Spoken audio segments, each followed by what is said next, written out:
Hi, I'm Susie Spivey with Empowering Women, and I am honored to have a special guest with us today, Joyce Kulhawik, who has become an icon in Boston as an Emmy Award-winning arts and entertainment critic for WBZ-TV, our Boston CBS affiliate.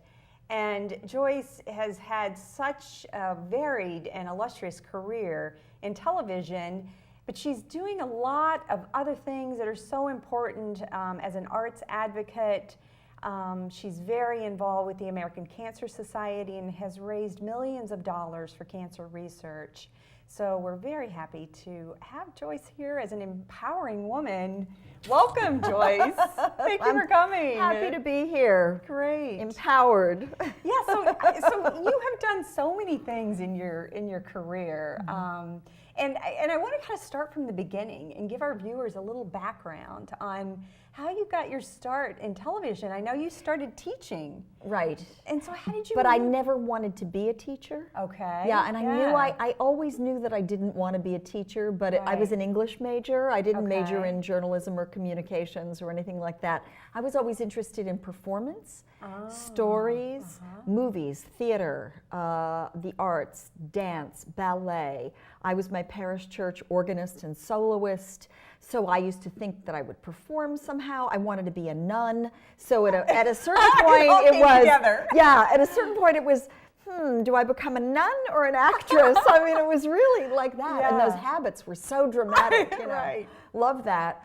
And that was really till I was about 16. Oh, wow. But I think and I'm sort of backtracking a little bit, but early influences for me were very powerful women.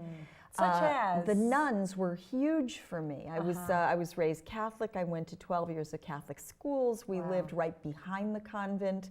So I always thought that I would be with them. I loved their commitment, their focus, this element of spirituality that they had. I loved that they lived in community, that they had a mission in the world. And I love those habits. I loved them. They were just so lovely.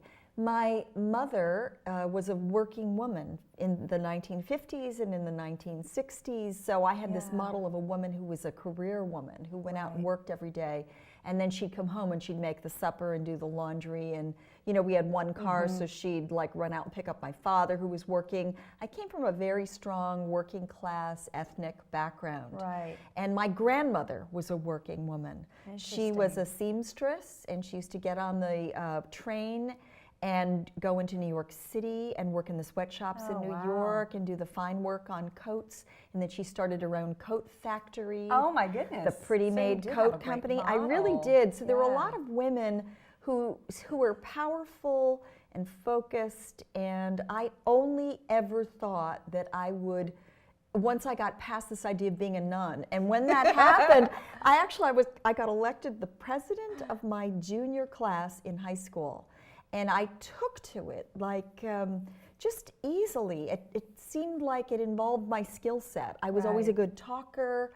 I always was kind of serious and could gather a group together and say and organize and tell what needed to be told. And I thought, oh, maybe I don't want to be a nun. I think maybe I should be out in the world, more out. So that was a big shift for me. But I went to an all-women's college. I love women. I think women together are incredibly powerful. Right.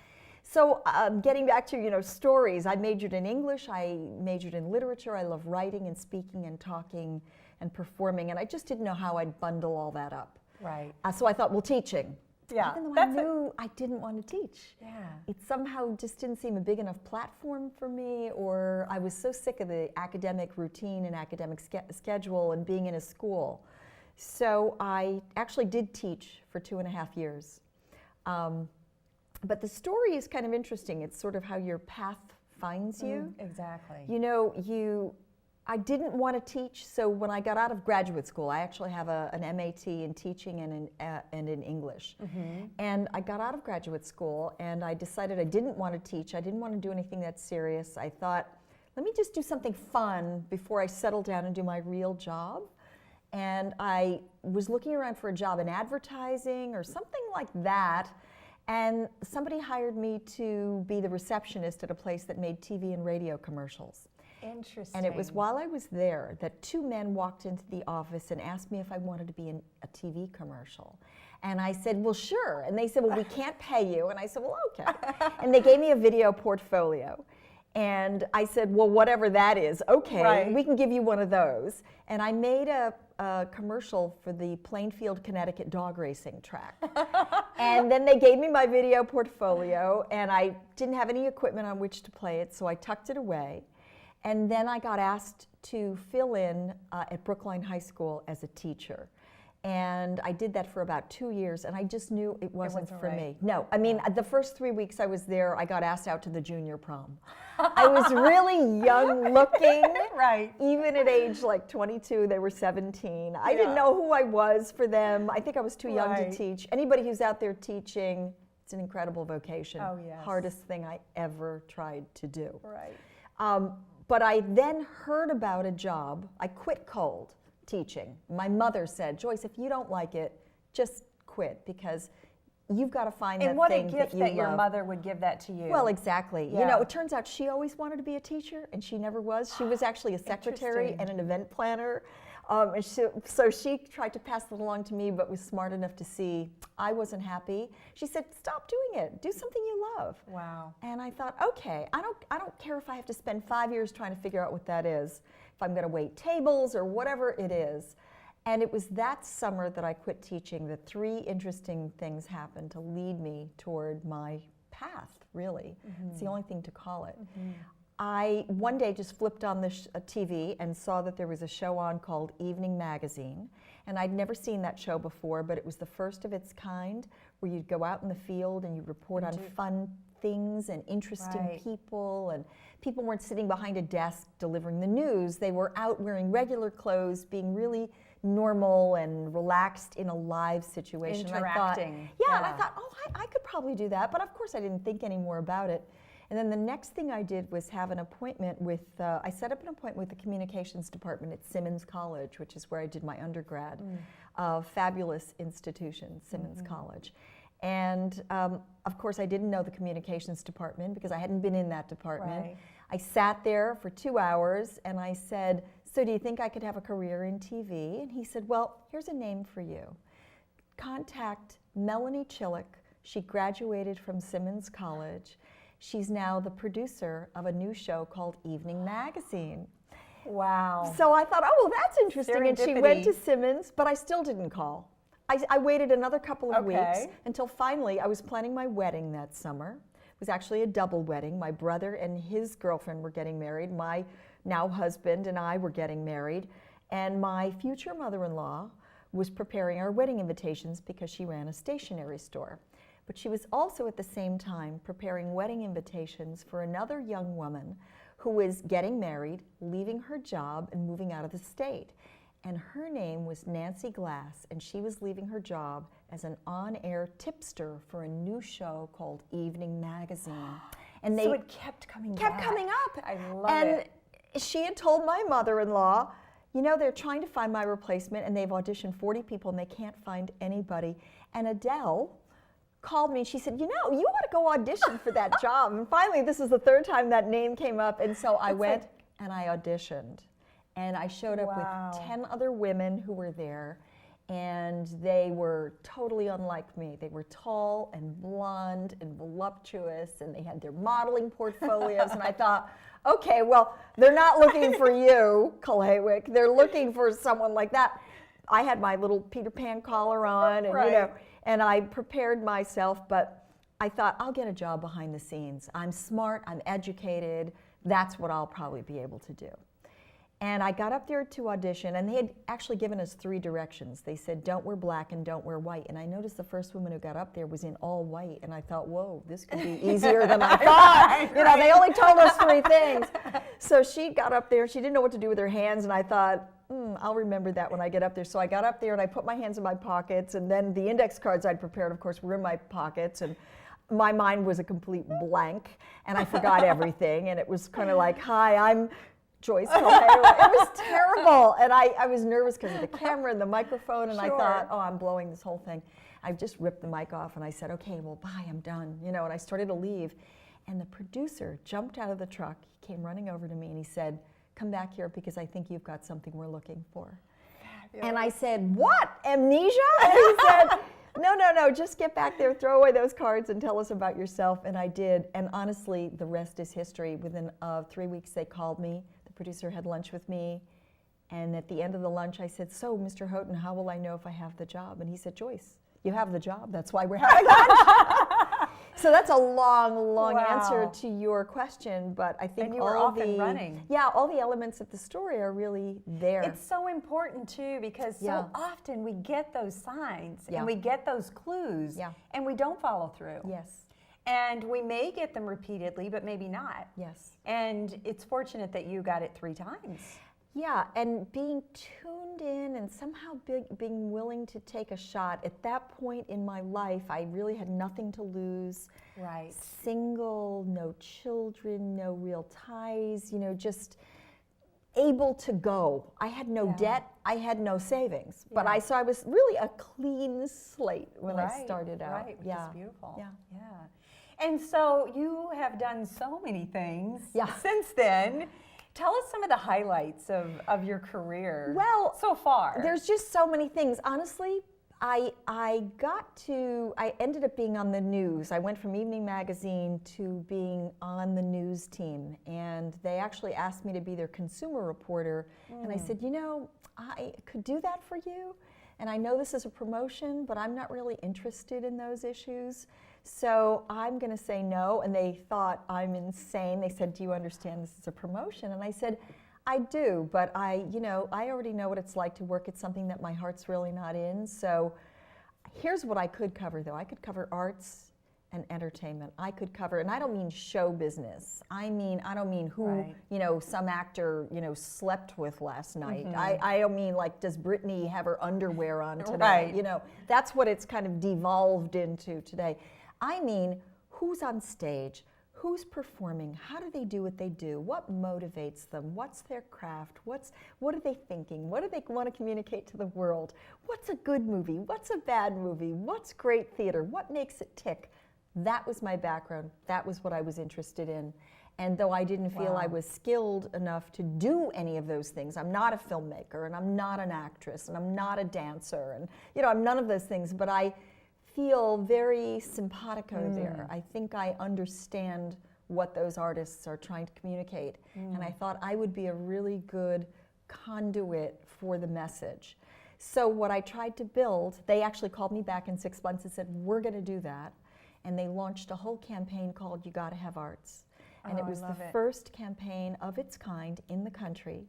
And I think I was the first arts and entertainment reporter in the country at a local level to report every single night on a newscast, so that it was news, sports, weather, and now arts and entertainment. So not only did you say no to a promotion, which you knew was not what you wanted, you created your dream job.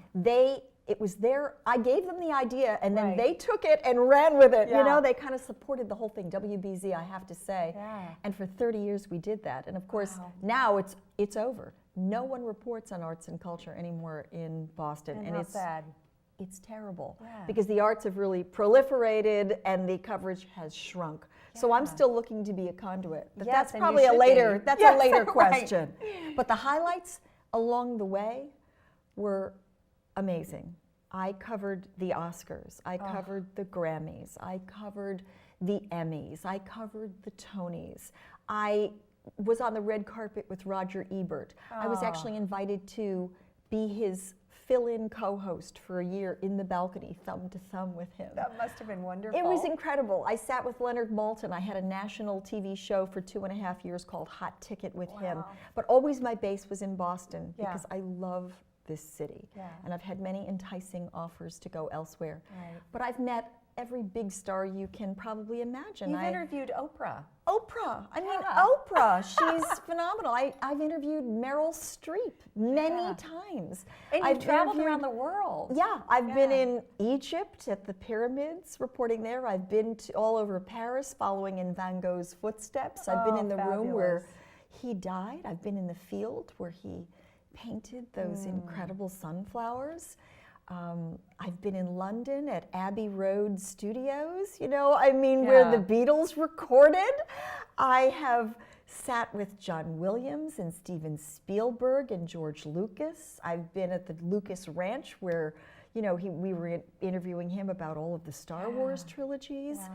I can't begin to tell you what it's meant to me. It's such a beautiful example of what can happen when you follow your heart and when you trust your gut instinct. Yes. Of what you know is right for you. What you know is right for you. I think you have to really know yourself really well. I think you have to know what your strengths are and what they're not. And I think you have to know when to say no. Yes, which is so hard for most people. It's hard to say no. Particularly for women. Absolutely. Yeah. It's very difficult to say no. I find it hard to say no. But I knew then, sometimes I think we go backwards, I knew then what to say no to so that there was room to say yes when the right thing came in. So the no is clearing out the space in a way. Exactly. And I know you've had another guest talking about that very thing, clearing space.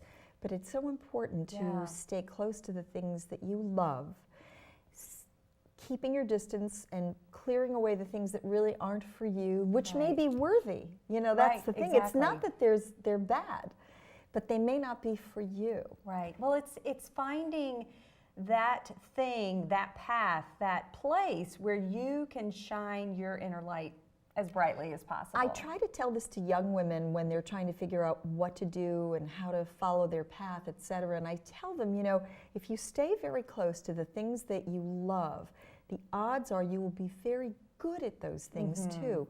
And you will automatically have a competitive edge on anybody who's in that thing who doesn't love it the way you do. You're going to take on information like by osmosis, through your skin, through your soul, through your brain, through your psyche, through your emotional self. You're going to just pick it up and you're going to have momentum around it that people who aren't moved that way will not. So you'll be best at those things, you'll have an edge at those things, you will go farther in those things, and you will be happy, which has its own momentum. And with a career that sounds like it was just fun, some of the things you've done were just fun. It was incredibly scary. It was incredibly hard work. You don't just sit down with Meryl Streep. Right. I thought I was going to have a heart attack. I'm sure. I really did. When they first told me, I'm always having trouble with these. When they first said, you're going to interview Meryl Streep in about 2 weeks, this was when she had just appeared on the cover, I think, of Life, and it said America's Best Actress. And I was practically in love with her. I mean, I remember seeing her in that TV miniseries, The Holocaust, and then Sophie's Choice, and thinking, there is no way I'm going to be able to sit and really talk with her. But of course, there's a woman who's doing everything she loves, and it has carried her to the top. And she's struggled. And so we all do. We all do. And what I learned from Meryl Streep, I've learned a lot of things from Meryl Streep, but one of them was that, at a certain point in her career, people thought she was not beautiful enough, or she wasn't the right sort, or she was too old, or whatever, And I thought, well, if Meryl's struggling, anybody can struggle. Exactly. The other thing I learned from her actually came from the first set of questions I ever asked her, and it really had to do with her acting, because this is, she is the consummate actress. And even so, she takes criticism. Some people say, oh, she's too mannered, or she's too this, or she's too that. Whatever, who doesn't? So so we're all in great company. But the first time I sat with her, I said to her, so how do you do what you do? But I broke the question down, and I said, it was probably the best question I've ever asked at an interview to this day. I said, once you learn the lines, and you've got the makeup on, and you're in the costume, and you've got the blocking set in the scene, then what happens? Interesting. And she said, I forget everything. And that made so much sense to me, because you have to have all this discipline of preparation. You have to have fed your brain and built that character from the inside out, so that you can let that character go and react in the moment as that person. Exactly. You can't be looking at yourself doing it. And thinking. No. Right. You've got to be it in that moment. Yeah. That's And it was huge. And I've asked her that question over time, you know, because years go by and then I'll see her again and we'll talk again. Yeah. But she's always very alive to that area of questioning. And she wants to know, what is it like to be in Susie? Right. What is it like to wear those clothes, to have that physique, to, you know, she wants to go there. Yeah. She is doing what she should be doing. And it's curiosity. Yeah. And this is a metaphor for all of us. Right. For all of us, really. Yeah. And so what are some of the, you know, like as you said, we all deal with challenges and fears. And what are some of the challenges and fears that you dealt with in your career? Well, being nervous in front of the camera, you know, I mean, I really had to learn, as confident as I was about speaking, and I had done, you know, I had won oratorical contests and whatever, but I was still kind of self-conscious, and it took me a while to get past that. And I was not a quick study on that. I mean, you know, I sat with Bob Lobel for so many years, and it seemed like he picked it up right away, and he came from radio. It took me 10 years, every night, of being on television, every night under deadline pressure, because that also was nerve-wracking. You had to be on at 11:17, no matter what. Right. And sometimes I didn't get out of the theater until 10:20 or 10:30. And then you had to write. Then I had to write and comb my hair and get into editing and sit with an editor and find the pictures to support my words, and then run down the hall and be sitting in that seat ready to go on camera in front of millions of people with something coherent to say. Right. That was pretty nerve-wracking, but it was also exciting, you know, the adrenaline rush. And then I loved the fresh start of that. It would all come to this incredible pitch. It would either work or it didn't, and then you would start fresh the next day. So for me, there was always this rebirth every day, which was really different from teaching. You know, the teaching was a long, long slog. You could not tell how you were doing any single day, who you were reaching, but at the end of every day in television, I knew either I got that story or I didn't, I sank or I swam, and the next day I'd get a chance to redeem myself, to do it all over again, or to try and top what I'd done the day before. So I love that constant renewal. But it was interesting. Scary, it was intense, and it just suits my personality. I need the constant, you know, I think I need that to feed me. The charge. Yeah. There's a discipline to it, but there's a charge of doing it. And it took me about 10 years of being on television to be myself, to just relax enough to, as Meryl said, let it go. It took me 10 years of all that homework. And I could see, you know, at the end of like 5 years, how different I was from the 5 years before. And then the next year I'd say, you know, I'm feeling a little different up here tonight. And I have to say, I grew and grew and grew every night until I left being on the air every night. And now I think I'm better than I used to be. It's like, give me that I don't have the same instant recall, right? But I know more, and I know I'm better. I'm a better writer. I know I'm a better speaker. I know more. We know more as we get older. Those skills. Yeah, and we have a lot more information from which to draw. You know, you have a very big palette. And I tell young women, you know, no experience is wasted. Like those years teaching, not wasted at all. I learned about communicating with people. I learned what was and wasn't right for me. I learned about my rhythm and pace. I tell young women, and young men, you know, anybody who wants to take this, no experience is wasted. It's all in there somewhere for you to draw on. It's part of the stuff we use in our life. And as you get older, you kind of mix and match all that stuff and use it. So what would you say to a woman in midlife who may be at a point where either she wants to get back into a career or is just in a career that's draining her and feels stuck? I guess all the things I've said, you know, and to some extent I am that woman, you know, because I am not covering arts and entertainment in a daily way anymore. And I don't know if I'd want that kind of pressure again. I guess I'm saying that we still have to stay close to the things we love. It's harder somehow when you're older, I think. It's a little harder. Well, that fear of I'm too old and it isn't that. It isn't that. I have to say that never stops me. Yeah. I am old. I mean, I am old by anybody's standards, but I never think about it. That's I don't great. care about it. It doesn't matter to me. It is, I am 17 always. Exactly. We all have an internal age. That's Yeah. mine, you know. Yeah. And I love that age because it's that age where you're just breaking away from your childhood and you've got the whole thing in front of Right. you. So I have to say, I do feel like that every day. Yeah. I still feel like the whole thing's in front of me. Realistically, I know I have fewer years. That's fabulous. Maybe. Yeah, who Maybe. knows? I mean, we could all, any of us, walk out of here and be hit by a truck Right. tomorrow, you know? Right. I mean, and having been a cancer survivor, you're real close to that edge. You know that it's all fragile. Yeah. So I probably have the same chance that anybody has, Right. okay? We Right. don't know if we're going to live till 90 or Yeah. 20. I mean, So if honestly. that's not in your way, then what That's what not, is it? That's not the issue. I think it's Yeah. hanging on to some of what you've built and thinking, oh, I'm going to have to let that go. So it's or letting risking, go. yeah, risking letting some stuff go. It's a very good question you've Yeah. asked. Like, what is the scary stuff now? Right. Going backwards, starting at the beginning. I think that's big for a lot of women. That's hard, you know, Yeah. giving up a secure position, particularly in this economic environment. Exactly. You know, when I was 22, It I didn't didn't have matter. anything to Sure. lose. You know, now Sure. I'm thinking, well, I built a certain nest egg, so financially that isn't it.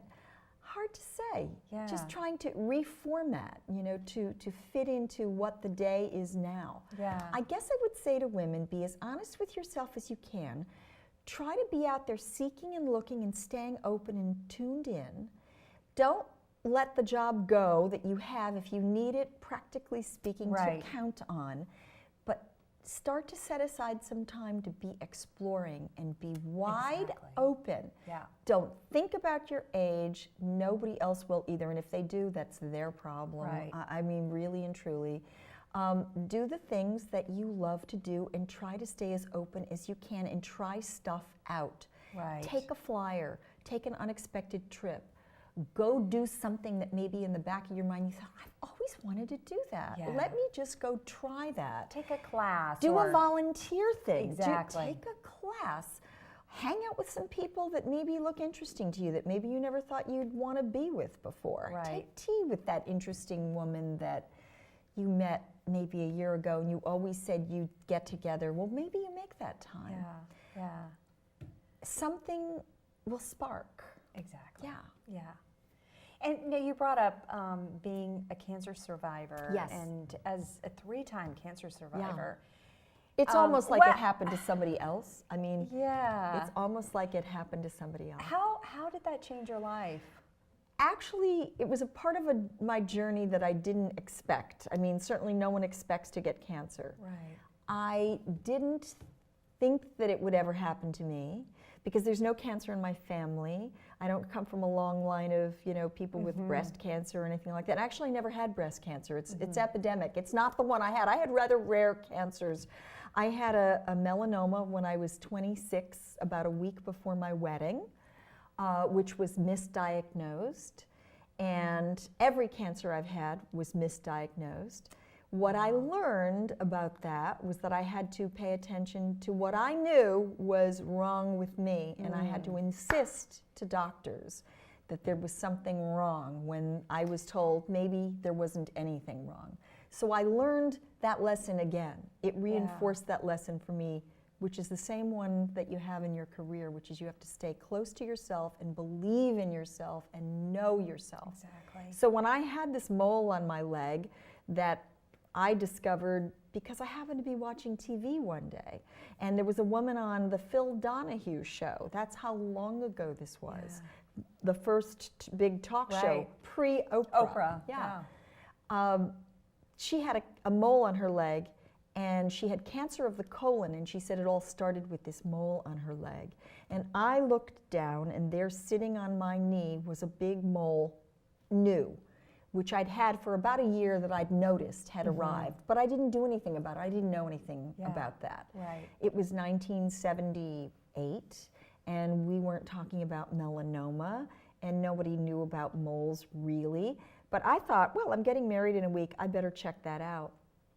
And the dermatologist who looked at it, a skin doctor, said, oh, doesn't look like anything. And I said, well, I want you to do a biopsy. I knew that word, because I'm getting married in a week and I just need to clear the plate and have a clean slate. And I don't even know why. I'm not a hypochondriac. And, but again, you know, these little things. There was a message. Why I was watching that show that day, why what she said meant anything to me, why I should be sitting there with a mole on my leg was just lucky. You know, just lucky, but also I was tuned in. Yeah. Well, the biopsy came back and it was the worst possible thing it could be. And they thought, you know, you need brain scans, liver scans, we're going to remove your lymph nodes, you're going to cancel your wedding, you're checking yourself into a hospital. I thought I was going to have an attack. And the other bride said to me, have a second opinion. And I thought, well, why? Could there be a disagreement about what cancer is? I mean, she said, just have a second opinion. And I learned a tremendous amount. I learned when I went to the guy for the second opinion, he was an oncological surgeon. He knew a lot more than my dermatologist about this mole, this particular kind of cancer. He was a surgeon as well. He said, I'll give you the good news and the bad news. This is a very vicious and aggressive tumor. It spreads very rapidly. And the good news is I think we may have caught this in time, but whatever we do, we're going to have to consider saving your life first. That has to come off right now. We can't even put you under. You probably ate your breakfast this morning. We're taking you right in now. Can you handle a local anesthetic? And I said, absolutely. Yes. No problem. And they removed it with 17 stitches on my leg. I limped down the aisle. He said, you can get married. 3 weeks later, we got all the full results of the biopsy, and they said 95% chance of complete recovery. I absolutely lucked out. Wow. 10 years later, I had very violent abdominal pain. I suddenly had a high fever and chills. This all happened within 3 minutes after a yoga workout. I thought, I've got to get to a hospital. I drove myself to a hospital.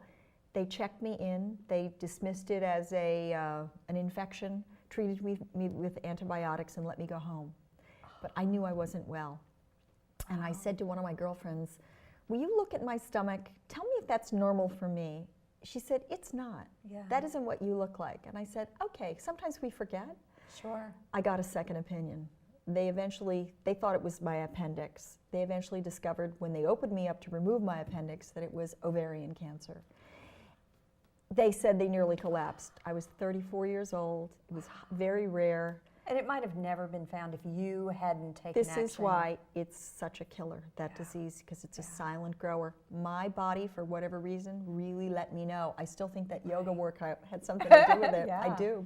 Yeah. And I didn't need chemo or anything, but a year and a half later, they only removed one ovary. A year and a half later, I had a recurrence.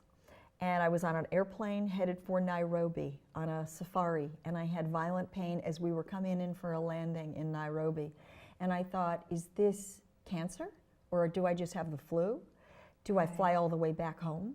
Do I check myself into a hospital in Nairobi? There were no good options. Right. I just settled into the hotel room for 2 days. My body kind of took care of itself. I did the whole safari. I hiked into the Virunga Mountains and met the mountain gorillas. I mean, I had some amazing experiences. When I got home, they said, no, this is definitely not ovarian cancer.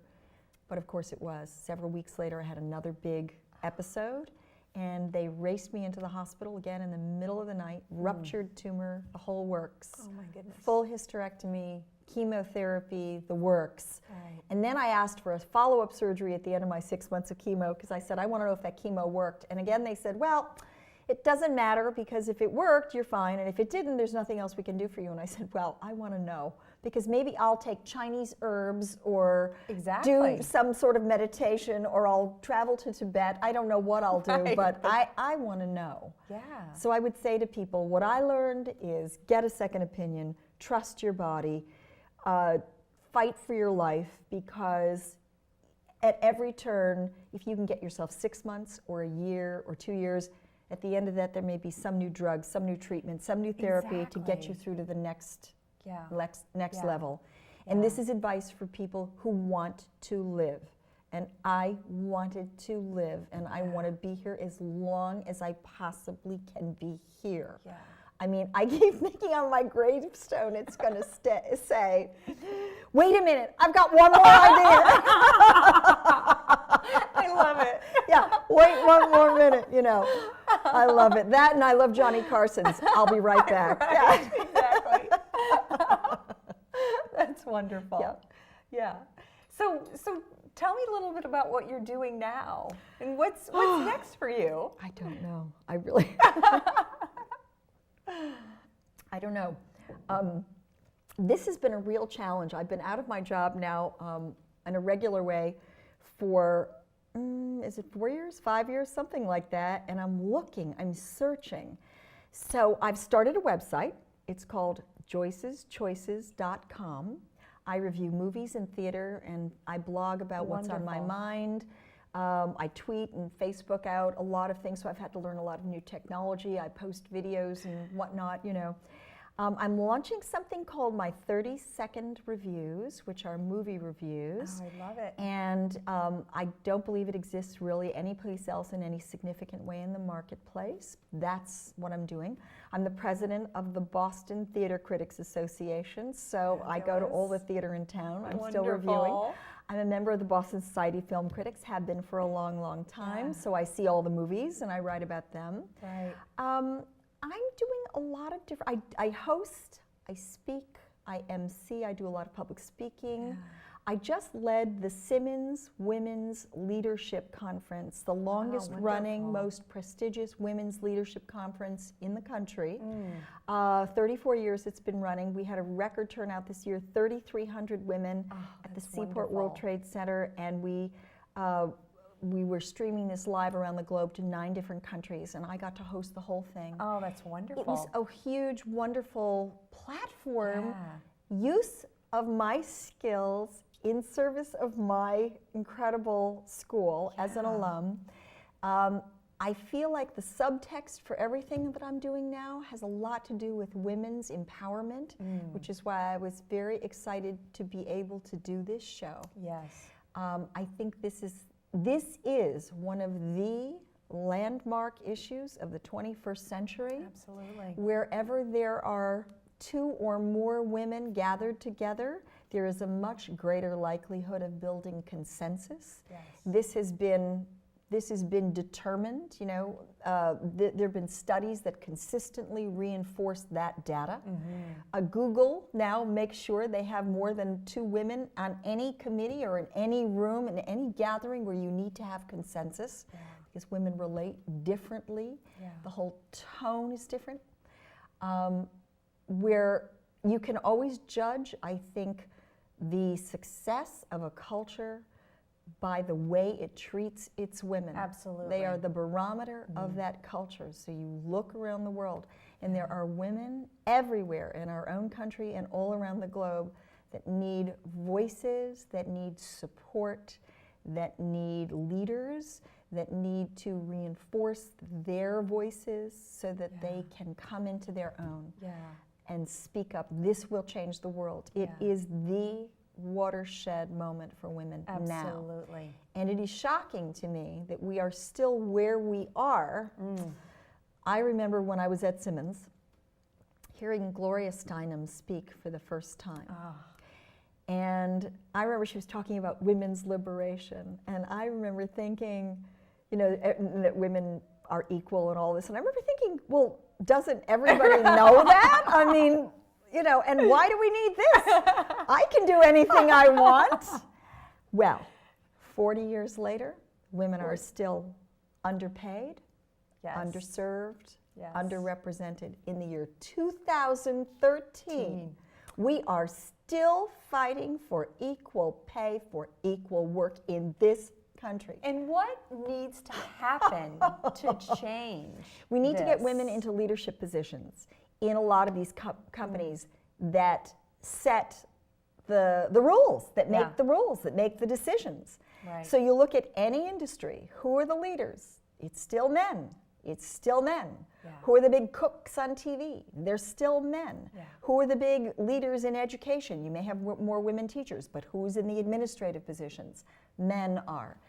There are certain reasons for why this is true. Some of those have to do with women, and some of those have to do with men. Right. It's not a very popular position to say that women sometimes don't step up or lean in, and I'm quoting from this, from this book. Yeah. But women do need to step up and lean in if they want to. Not every woman wants to be a leader. Right. Not every woman should have to be a leader. Not every man wants to be a leader. I think there's something about wiring. I think there's something about nesting. I think there's something about speaking up. I think there's something about risk-taking. Yeah. And I think there's a way that the society correlates risk-taking for women and the way it correlates risk-taking for men. If a man goes and negotiates on his behalf, he's seen as a leader and a guy who's, strong and forceful and someone you want to work for. Right.